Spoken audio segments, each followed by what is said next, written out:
नमस्कार। देश प्रदेश के इस खास शो में आपका बहुत बहुत स्वागत है। मैं हूं आपके साथ जया कौशिक त्रिवेदी। सबसे पहले बात करते हैं पश्चिम बंगाल की, जहां सत्ताधारी ममता बनर्जी की पार्टी तृणमूल कांग्रेस आज अपना घोषणा पत्र जारी करेगी। घोषणा पत्र जारी करने का कार्यक्रम शाम 5 बजे कालीघाट में होगा। टीएमसी का मैनिफेस्टो 11 मार्च को ही जारी होना था, लेकिन ममता बनर्जी के घायल होने के बाद इसे टाल दिया गया था। इसके बाद 14 मार्च की तारीख तय की गई थी, लेकिन बाद में उसे भी टाल दिया गया।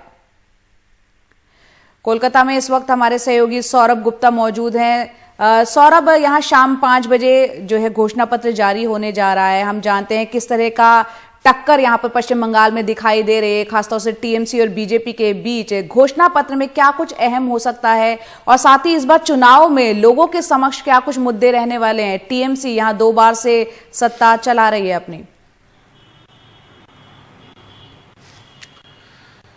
देखिए, टीएमसी का जो घोषणा पत्र है वो उसमें आपको जो वेलफेयर स्कीम्स है टीएमसी का, जिसके ऊपर ममता बनर्जी का पूरी चुनाव प्रचार है, ये कि कन्याश्री, रूपश्री, जो राशन डिस्ट्रीब्यूशन स्कीम है, इसके ऊपर फोकस रहेगा।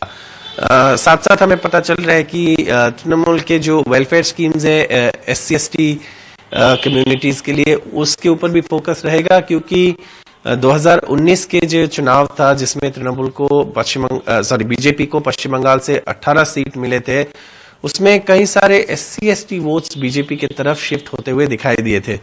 तो उसको लेकर ममता बनर्जी की जो टीम है तृणमूल के, उन्होंने काफी चर्चा की है और उनको लगता है कि ये वोट्स भी वापस आना चाहिए। इसीलिए जो दुआरे सरकार स्कीम था, उसके तहत बहुत सारे कास्ट सर्टिफिकेट्स डिस्ट्रीब्यूट किया गया है। तो टीएमसी का मैनिफेस्टो में जो रनिंग स्कीम्स है उसके ऊपर क्या इंप्रूवमेंट्स लाया जा सकता है, और खास करके ममता बनर्जी के सरकार के जो लोग कहते हैं जिसमें कमी रही है, वो है कि बड़े इंडस्ट्रीज यहाँ पे लाना। तो शायद उस पर भी तृणमूल का मैनिफेस्टो में कई सारे आपको फोकस दिखेंगे। आज शाम को ये मैनिफेस्टो घोषणा पत्र रिलीज होने जा रही है। जी सौरभ, बहुत बहुत शुक्रिया इस पूरी जानकारी के लिए। इस घोषणा पत्र पर नजर बनी रहेगी और देखना होगा किस तरह के मुद्दे इसमें और योजनाओं के बारे में जिक्र होता है। अब रुक करते हैं अगली खबर का, जो कि कोलकाता से ही है। यहां बीजेपी दफ्तर के बाहर कल भारी हंगामा देखने को मिला और इस दौरान पुलिस ने हल्का लाठीचार्ज भी किया। बताया जा रहा है कि वहां पर भीड़ की ओर से पथराव किया गया, जिसके बाद पुलिस ने यहां पर लाठीचार्ज किया। बीजेपी नेता सामिक भट्टाचार्य ने इसके पीछे साजिश का आरोप लगाया है।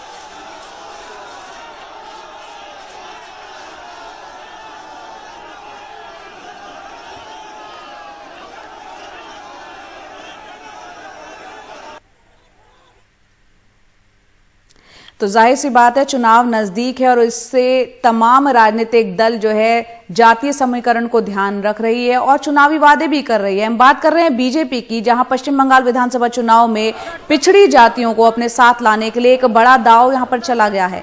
पार्टी अध्यक्ष JP नड्डा ने ऐलान किया कि ऐसी जातियां जो OBC आरक्षण से बाहर हैं, उन्हें आरक्षण देने के लिए बीजेपी सत्ता में आने के बाद आयोग बनाएगी।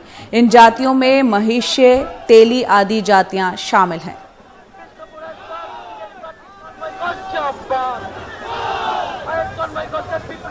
अपनी वोट के बैंक की तुष्टीकरण की राजनीति में ममता जी ने हमारे हिंदू धर्म के अन्य पिछड़ा वर्ग की जातियां, जैसे महिष्य, जैसे तीली आदि का आरक्षण का अधिकार से उनको वंचित रखा कि नहीं रखा।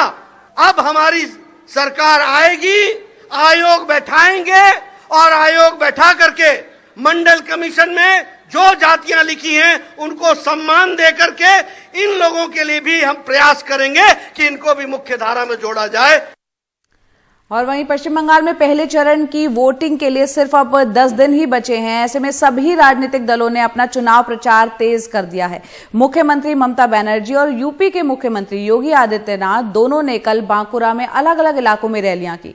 ममता बनर्जी ने तो यहां तक कहा कि बीजेपी चाहे उन्हें कितनी भी धमकियां देती रहे, अगर उसे ये लगता है कि मैं एक पैर पर नहीं लड़ सकती तो ये उनकी गलतफहमी है।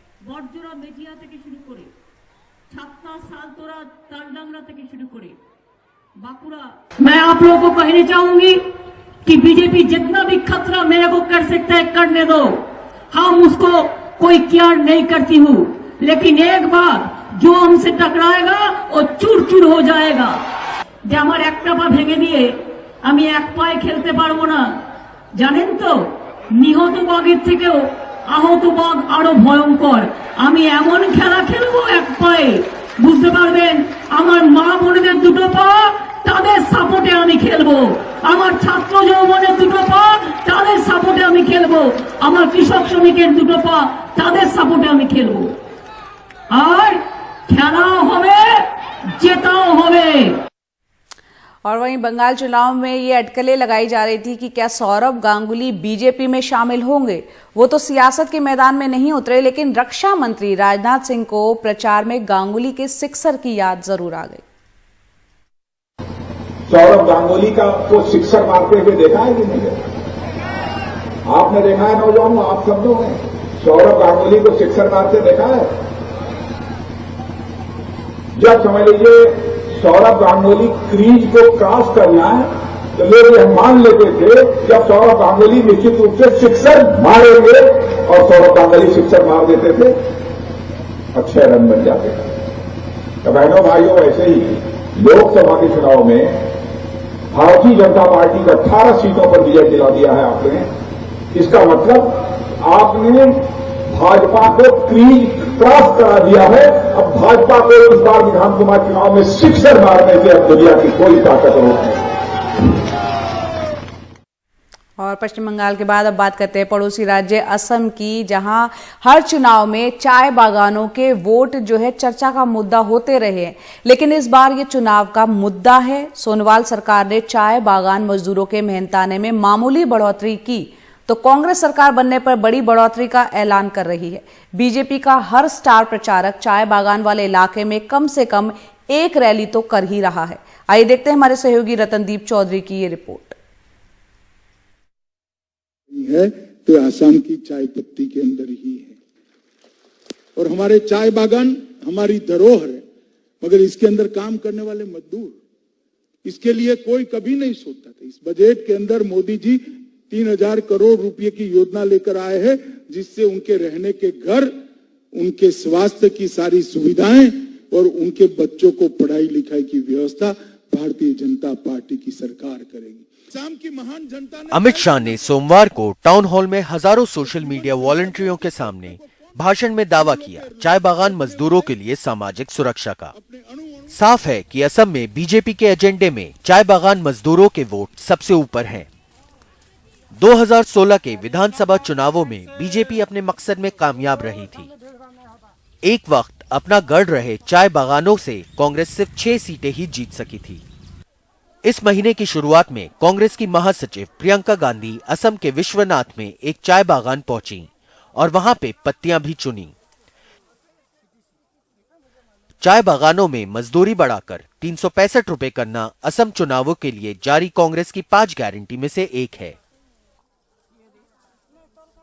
तेल चावल का दाम भी बढ़ गया है, अब तो 307 कितना रे हाजिरी 160 टका हाजिरा में हम लोग तो बच्चा पढ़ता है लिखता है, उसी तनख्वाह में हम लोग का घर चला नहीं पाता है। कांग्रेस पूरी तरह ये कोशिश कर रही है कि जो चाय बागान के वोट हैं वो उनके तरफ फिर से आए, क्योंकि ये लोग असम में कम से कम 40 सीटों में अपना दबदबा रखते हैं।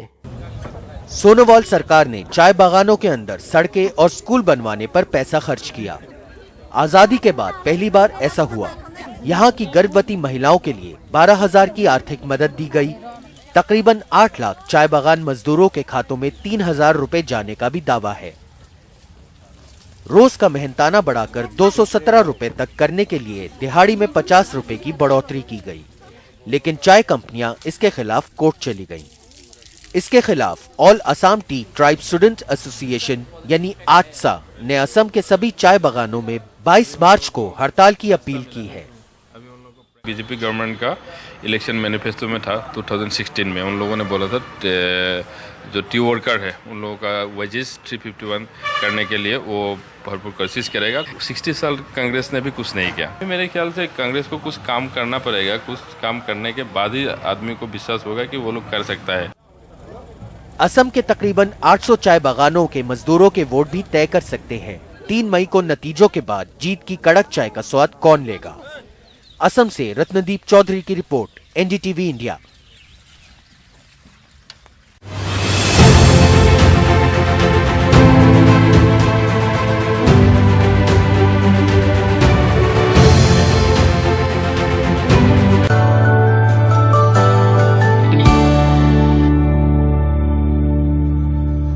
और अब खबर उत्तर प्रदेश के आगरा से, जहां पर एक दर्दनाक हादसा हुआ है। यहां एक सेप्टिक टैंक में गिरने से 5 लोगों की जान चली गई।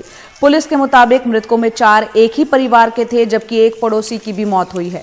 बताया जा रहा है कि ये सेप्टिक टैंक निर्माणाधीन था। मुख्यमंत्री के दफ्तर की तरफ से मृतकों के परिवार वालों के लिए राहत राशि का ऐलान किया गया है। कुरान शरीफ की 26 आयतों को हटाने के लिए सुप्रीम कोर्ट में याचिका दायर करने वाले उत्तर प्रदेश के शिया वक्फ बोर्ड के पूर्व चेयरमैन वसीम रिजवी के खिलाफ मुस्लिम समाज के लोगों ने प्रदर्शन और हंगामा किया। साथ ही वसीम रिजवी के खिलाफ कार्रवाई की मांग करते हुए पुतला दहन किया गया। इससे पहले रविवार को भी वसीम रिजवी के खिलाफ प्रदर्शन हुए थे। हाईकोर्ट के आदेश के बाद यूपी सरकार ने पूरे प्रदेश में सड़कों और गलियों में कब्जा करके बने धार्मिक स्थलों को हटाने का फैसला किया है। अदालत ने कहा है कि 2011 के बाद कब्जा करके बने धार्मिक स्थल फौरन हटा दिए जाएं। देखते हैं रिपोर्ट।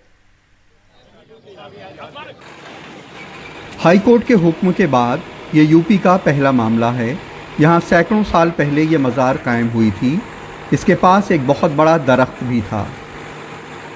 जब यहाँ मज़ार बनी तब यहाँ जंगल और वीराना था। अब यहाँ घनी बस्ती है और एक हाईवे से भी ये सड़क जुड़ती है। ऐसे में पूरे वक्त रास्ता जाम रहता था।